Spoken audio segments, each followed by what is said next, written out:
Tradition also called for the president to use this yearly opportunity to specify his legislative priorities. Here is where the bedridden Lincoln summoned what strength he could muster to craft a historically bold proposal. "I again submit to your consideration," he declared 20 paragraphs into his text, "the expediency of establishing a system for the encouragement of immigration."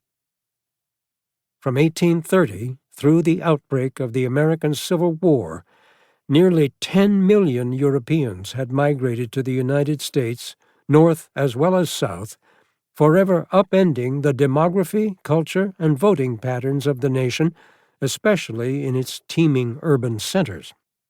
In the wake of such overwhelming change, resistance through immigration and immigrants metastasized until forces arose that were determined not only to restrict foreigners from entering the country, but to disenfranchise, demonize, and occasionally terrorize those who had already arrived, settled, and earned citizenship here.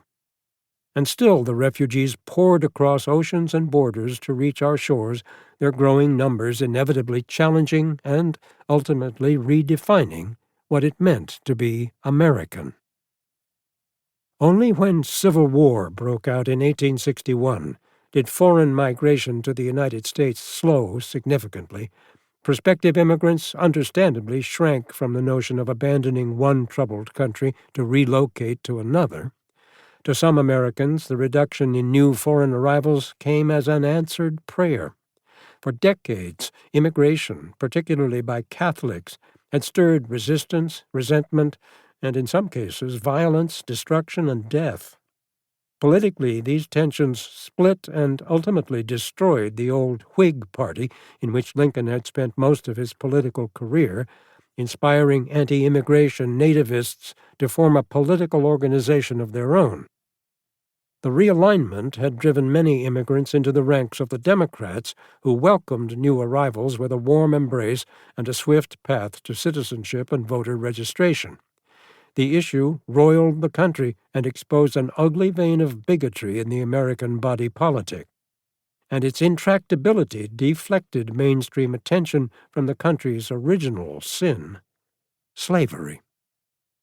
Now, President Lincoln looked beyond the long-time national divide over immigration to propose his revolutionary idea. Although he reported in his message that refugees were again flowing with greater freedom into America, their numbers had yet to reach their robust, if bitterly contested, pre-war levels, and the reduction was causing what Lincoln called a great deficiency of laborers in every field of industry, especially in agriculture and in our mines, as well of iron and coal as of the precious metals. In other words, America could no longer rely on American workers to fill American jobs. Employers needed to look elsewhere, namely overseas, for manpower. True enough, the Lincoln administration had, in a sense, contributed to this crisis-level deficiency. There were now as many as 1 million men enrolled in the Union armed forces to fight the Confederacy, and since spring, the newly introduced military draft had been wresting laborers from farms and factories and redeploying them into the Army.